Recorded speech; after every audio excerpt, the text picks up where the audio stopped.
Hello नमस्कार. मी सुवर्णाच्या home किचनमध्ये परत एकदा तुमचं अगदी मनापासून स्वागत. सगळ्या सबस्क्रायबरचे धन्यवाद, सगळ्या व्ह्यूअर्सचे मनापासून आभार. मी आज तुम्हाला अगदी साधी सोपी रेसिपी दाखवणार आहे, ती म्हणजे ब्रेड क्रम्सची. ब्रेड क्रम्स कसे बनवायचे? बऱ्याच जणांना ब्रेड क्रम्स काय असतात हे पण माहीत नसतं. तर ब्रेड क्रम्स असतात ब्रेडपासून बनवलेला भुगा. थोडक्यात आपण म्हणू शकतो त्याला भुगा.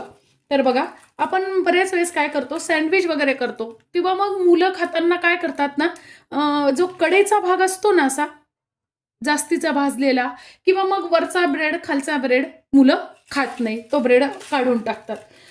तर मी काय करते, ब्रेडच्या ज्या कडा आहेत ना त्या अशा वाळवून घेते.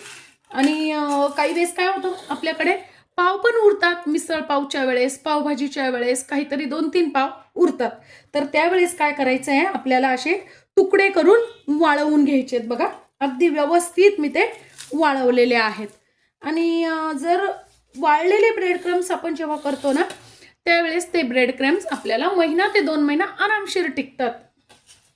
आणि तुम्ही ओल्या, अगदी तुम्हाला इमर्जन्सी हवं असेल तर तुम्ही ताज्याच ब्रेडचे किंवा ताज्याच पावाचे ब्रेड क्रम्स करू शकता. पण मी काय केलेले, हे थोड्या वेळ उन्हात छान वाळवून घेतलेले. तुमच्याकडे जर घरात ऊन येत असेल ना तर तुम्ही उन्हात वाळवून घ्या, म्हणजे छान आपल्याला टिकतात. या ब्रेड क्रम्सचा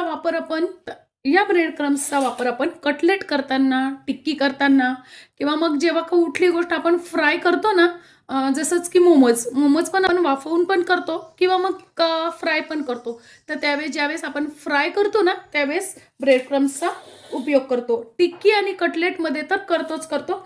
ब्रेड क्रम्स काय करतात, क्रिस्पीपणा आणण्याचा काम करतात. जेव्हा आपण असं ब्रेड क्रम्स करून त्यात टाकतो ना त्यावेळेस त्याला एकतर काय होतं, ते पदार्थाचं पाणी शोषलं जातं ब्रेडनी, आणि दुसरी गोष्ट म्हणजे त्याला कुरकुरीतपणा येतो. तर बघा किती उपयोगी आहे हे, टाकाऊपासून टिकाऊ असंही म्हणू शकतो.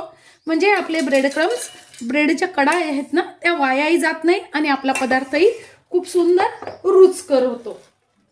तर काय करायचे, असे 2 दिवस आपल्याला छान उन्हात वाळवून घ्यायचे.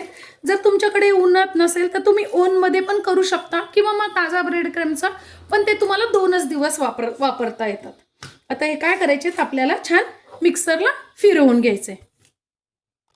बघा किती छान आपले ब्रेड क्रम्स तयार झालेले आहेत.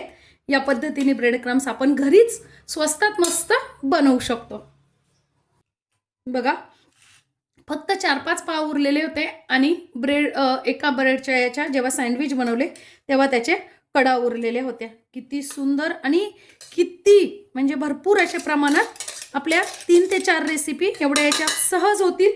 इतके ब्रेड क्रम्स आपले तयार झालेले आहेत. घरीच इतके सुंदर ब्रेड क्रम्स आपण करू शकतो. तर विकत एवढाले पैसे कशाला घालवायचे, नाही का? आजची माझी ही रेसिपी तुम्हाला कशी वाटली कमेंट्समध्ये नक्की सांगा. चॅनलवर नवीन असाल तर चॅनलला लाईक, सबस्क्राईब आणि शेअर करा. धन्यवाद.